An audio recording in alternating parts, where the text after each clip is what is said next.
राम रामेति रामेति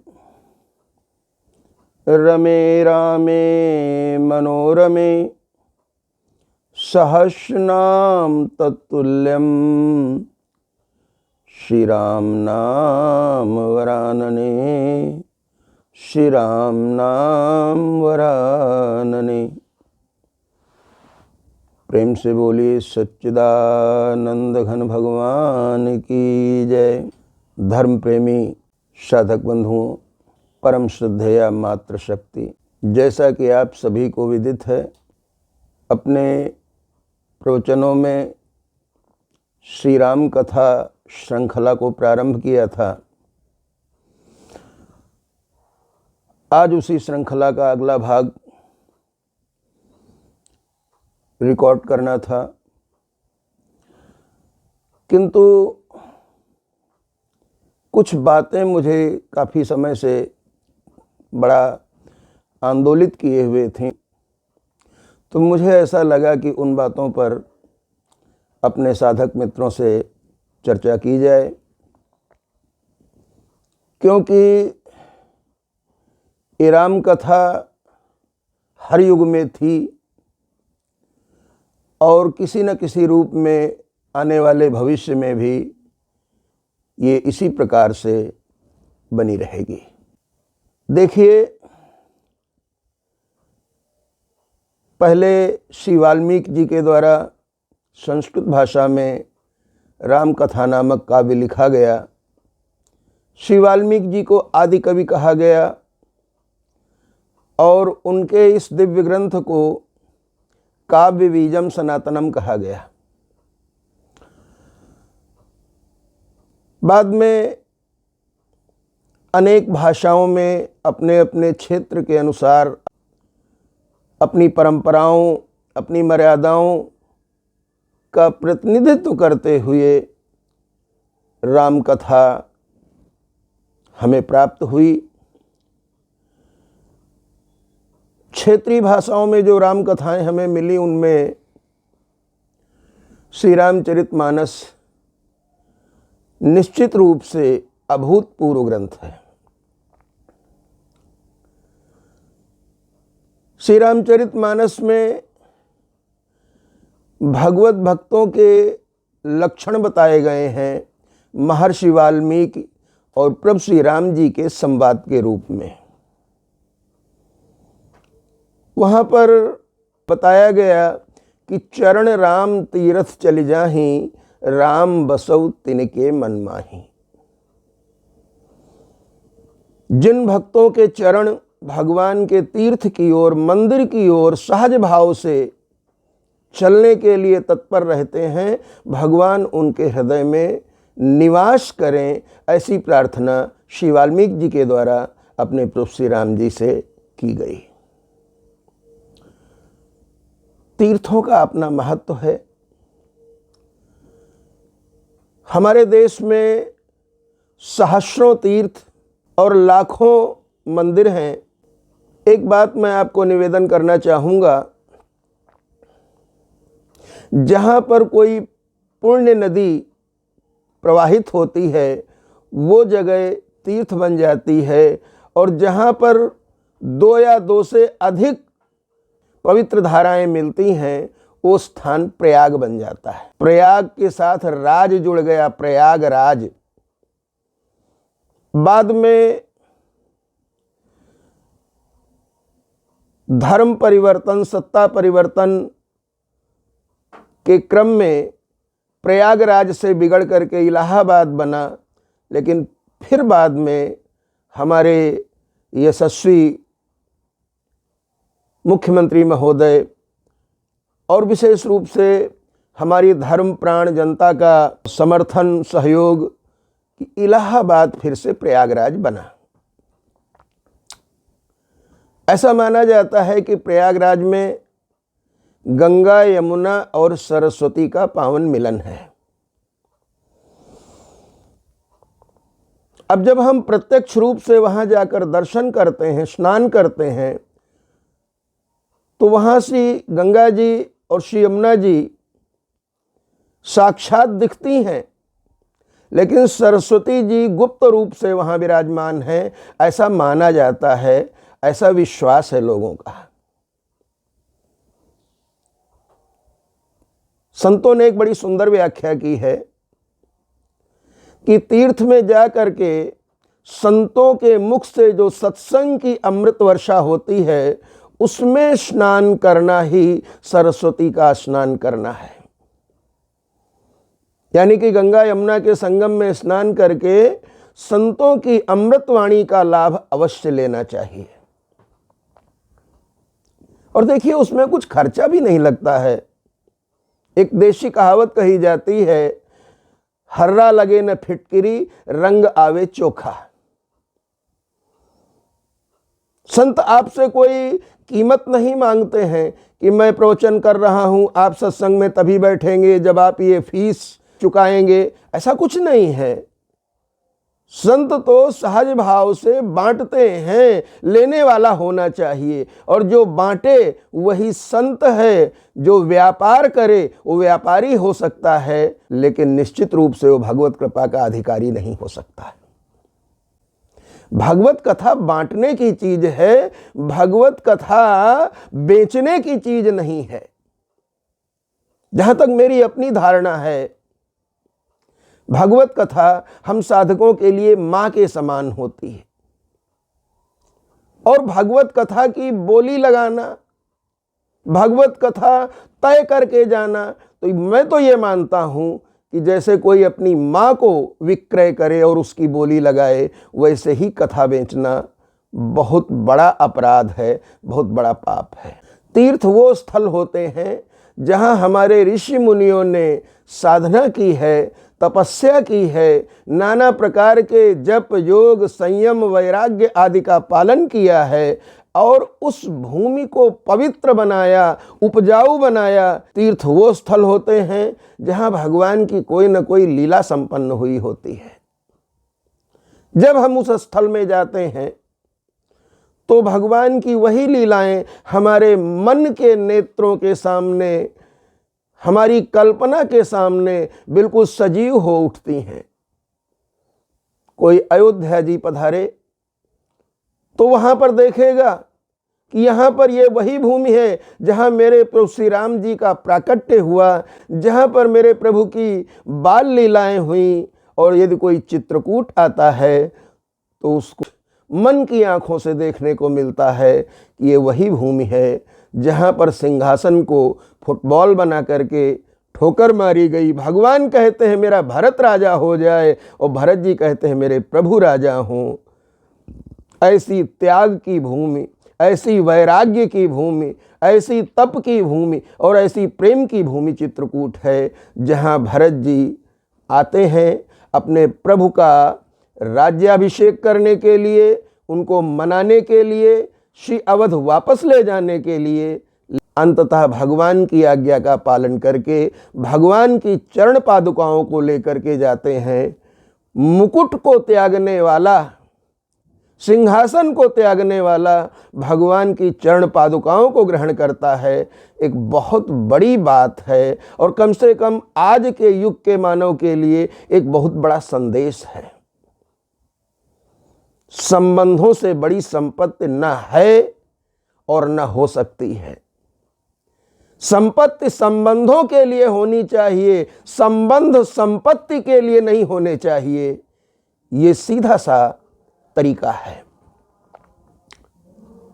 तो जब हम किसी मंदिर में जाते हैं, किसी तीर्थ में जाते हैं, वहाँ के पवित्र वातावरण में हमारी साधना का जो भी प्रयास होता है वो अधिक सफल होता है। हमारी साधना अधिक फलदायिनी होती है तीर्थों में जाकर के। घर में आप अपने रह करके भगवान का भजन करें तो वो भी निष्फल तो नहीं जाएगा, लेकिन जब वही भजन किसी तीर्थ में, किसी मंदिर में, किसी आश्रम में, कहीं गौशाला में जाकर के बैठ करके भजन करते हैं तो वो भजन कई गुना अधिक फल देने वाला होता है। जैसा कि हमने पहले निवेदन किया कि प्रयागराज को तीर्थराज कहा गया, तीर्थों का राजा कहा गया है। प्रयागराज वो पवित्र भूमि है जहाँ पर प्रतिवर्ष माघ मास में सूर्य भगवान के मकर राशि में प्रवेश करने पर पूरे महीने एक बड़ा भव्य आयोजन होता है, जहाँ पर लोग कल्पवास करते हैं और संयम पूर्वक साधनामय जीवन बिताते हैं और एक अच्छे जीवन की शुरुआत करते हैं। हर 12 साल बाद वहाँ पर कुंभ का आयोजन होता है और इस बार तो 12 कुंभ बीतने के बाद यानी 144 साल बाद महाकुंभ दर्शन करने का अवसर मिला। ये हमारे बहुत बड़े सौभाग्य की बात है। ऐसे अवसर का बारंबार हृदय से स्वागत है, लेकिन पीड़ा का विषय क्या है?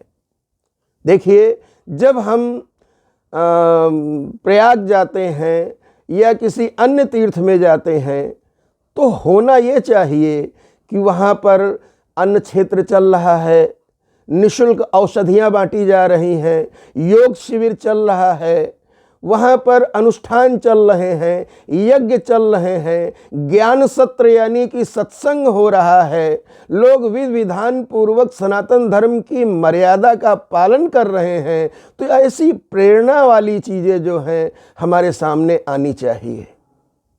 लेकिन दुर्भाग्य का विषय है कि कुछ बातें इस महाकुंभ में ऐसी हुई जो न होती तो अधिक अच्छा था। जैसे अमृत प्राप्ति के लिए समुद्र मंथन किया गया और समुद्र से 14 रत्न निकले, 14वें रत्न के रूप में अमृत की प्राप्ति हुई। वैसे ही इस महाकुंभ का यदि विश्लेषण किया जाए तो जो चीज़ें हमारे सामने आनी चाहिए उन चीज़ों पर बहुत ज़्यादा फोकस नहीं किया गया। फोकस किया गया एक खूबसूरत आँख वाली बच्ची मोनालिसा का। वो बच्ची जिसकी सुंदरता ही उसके लिए अभिशाप बन गई, रो करके यहां से गई। ऐसी घटना नहीं घटनी चाहिए। एक बात मेरी समझ में नहीं आती है, एक तरफ लोग अपने पापों का प्रक्षालन करने के लिए तीर्थ में जाते हैं और तीर्थ में जा करके जो हमारी एक गंदी दृष्टि होती है, एक हमारी जो वासनामय दृष्टि होती है, यदि हमारा उस पर अंकुश नहीं लगा तो हमारा तीर्थ स्नान किसी काम का नहीं रहा। इसी प्रकार से 2 ऐसी अभिनेत्रियां, चाहे वो यूट्यूब से जुड़ी रहीं, चाहे वो फिल्म जगत से जुड़ी रहीं, चाहे वो ग्लैमर के अन्य रूपों में जुड़ी रहीं, उनके संत होने की बात आई। व्यक्तिगत यदि मुझसे पूछा जाए तो मैं इस बात का स्वागत करता हूं कि यदि अंगुलीमाल नाम का एक डाकू जो लोगों को मारकर उसके उंगलियों की माला बना करके गले में पहनता था, महात्मा बुद्ध के उपदेश से वो संत बन गया, तो यदि कोई भगवान की ओर मुड़ता है तो इसमें कोई दोष दृष्टि नहीं है। लेकिन अपने प्रसिद्धि की भूख और सीधे महामंडलेश्वर आदि पदों से अभिषिक्त किया जाना, ये बात हजम नहीं होती है। क्यों? मुझे याद है, यद्यपि संतों के लिए एक विधान होता है कि वो अपने बारे में कम से कम चर्चा करें, लेकिन किसी को प्रेरणा देने के लिए कई बार कुछ बातें कहनी पड़ जाती। जब मैं अपने सद्गुरु की शरण में आया उस समय मेरी अवस्था 20 साल की थी और आज 60 साल का हो गया हूं। 40 साल हो गए संत जीवन में। कभी मेरे मन में कोई महंत, श्री महंत, मंडलेश्वर, महामंडलेश्वर बनने का ख्याल भी नहीं आया। बस भगवान का हूँ, भगवान के रास्ते पर चलता रहूँ और लोगों को भी भगवान से जोड़ता रहूँ, खुद जुड़ा रहूँ, लोगों को जोड़ता रहूँ, ये जीवन का एक लक्ष्य रहा। तो ओछी हरकतें अपनी प्रसिद्धि पाने के लिए और फिर उसके लिए एक बनावटी रूप बनाना, संत हुए नहीं हुए लेकिन संत का वेश बनाया और संत का वेश बना करके उपाधियां ग्रहण की, तो ये स्थिति कोई बड़ी सराहनीय स्थिति नहीं कही जाएगी। एक विज्ञान से जुड़ा हुआ व्यक्ति, जिसको आईटीएन बाबा कहा गया, यदि एक युवक वास्तव में 3 लाख 4 लाख रुपए महीने की पगार ले रहा है और वो अध्यात्म की ओर मुड़ना चाहता है, तो इसे बहुत ज्यादा चर्चा का विषय नहीं बनाया जाना चाहिए, उसका स्वागत किया जाना चाहिए। उसके बारे में तरह तरह की जो अफवाहें बनी, इन सब चीजों से बचा जा सकता था। मैं फिर कहता हूं कि महाकुंभ की गरिमा को इन घटनाओं से ठेस लगी है। ऐसी बातें नहीं होनी चाहिए। किसी भी सभ्य समाज के लिए ये सब चीजें बहुत अच्छी नहीं हैं। और मैं तो यहां तक मानता हूं, अपने जीवन में भी और सार्वजनिक जीवन में किसी के लिए भी, कि संत होने की भी एक कसौटी होती है। संत होने की भी एक मर्यादा होनी चाहिए, एक योग्यता होनी चाहिए कि वो कैसे आचरण करता है, कैसी उसकी वाणी है, कैसा उसका व्यवहार है, कैसे उसके विचार हैं। जैसे जैसे हमारे विचार पवित्र होते जाएंगे, फिर हमें संत बनना नहीं पड़ेगा, संत तो हम होंगे। किसी विचारक ने बड़ी अच्छी बात कही कि एक मूर्तिकार जब मूर्ति बनाता है तो ऐसा नहीं कि पत्थर से मूर्ति जो है निकालता है उसमें से, नहीं। उस विचारक ने कहा कि देखिए, मूर्ति तो उस पत्थर में पहले ही छुपी हुई थी। फालतू का कचड़ा पत्थर जब निकल गया तो उसमें से जो निकला वो एक विग्रह था, वो एक मूर्ति थी। और वो मूर्ति जो है फिर पूजनीय बनी, किसी मंदिर में गर्भगृह में सिंहासन पर विराजमान की गई। तो ठीक इसी तरह से हर मनुष्य के अंदर एक देवता भी छुपा होता है और एक राक्षस भी छुपा होता है। बुरे विचार हमें राक्षस बनाते हैं, अच्छे विचार हमें देवता बनाते हैं, हमें संत बनाते हैं, हमें ऋषि बनाते हैं। उसके लिए हमें बाहर से बनने की, दिखने की जरूरत नहीं है। समस्या क्या है? आज का इंसान अच्छाई को ग्रहण कर सके न कर सके, अच्छा बन सके चाहे न बन सके, लेकिन अच्छा दिखने की कोशिश करता है। वो कहते हैं ना, जो दिखता है वो बिकता है। चलो मान लिया व्यापार में बात सही है, जो दिखता है वो बिकता है, लेकिन हम कोई खरीदे जाने वाली, बेचे जाने वाली चीज नहीं है। हम मनुष्य हैं। हमें न तो दिखने की आवश्यकता है, न बिकने की आवश्यकता है। हमें प्रभु के चरणों में टिकने की आवश्यकता है। इस बात पर विचार किया जाए। और जो भी हमारे धर्म के विरुद्ध हो, जो भी नैतिकता के विरुद्ध हो, जो भी मानवता के विरुद्ध हो, ऐसी किसी भी चीज से बचा जाना चाहिए। इस बात का ध्यान रहे। आज की ये चर्चा यहीं तक। फिर यदि समाज में किसी तरह की कोई कुरीति, कोई कुप्रथा या कोई ऐसी बात जो समाज के लिए घातक हो सामने देखने को मिलेगी, तो एक संत चुप तो नहीं रहेगा। यदि संत चुप हो जाए और सैनिक सीमा पर चुप हो जाए, तो समझ लो कि न देश बचेगा, न समाज बचेगा। इसलिए हम अपना पावन कर्तव्य समझ करके बात बोल रहे हैं। किसको कैसी लगे ये तो लोगों का अपना अपना विचार है, पर मेरा उद्देश्य अच्छा है और अच्छे उद्देश्य को लेकर के अच्छे विचार प्रस्तुत करने का प्रयास करता हूँ। पहले भी किया, आज भी कर रहा हूँ, आगे भी करता रहूँगा। बिल्कुल निर्भय हो करके, बिल्कुल निश्चिंत हो करके और बिल्कुल अडिग हो करके। आज केवल इतना ही। सर्वे भवन्तु सुखिनः, सर्वे सन्तु निरामया, सर्वे भद्राणि पश्यन्तु, मा कश्चित् दुःख भाग् भवेत्। हरि ओम। शांति शांति सुशांतिर्भवतु। ओम।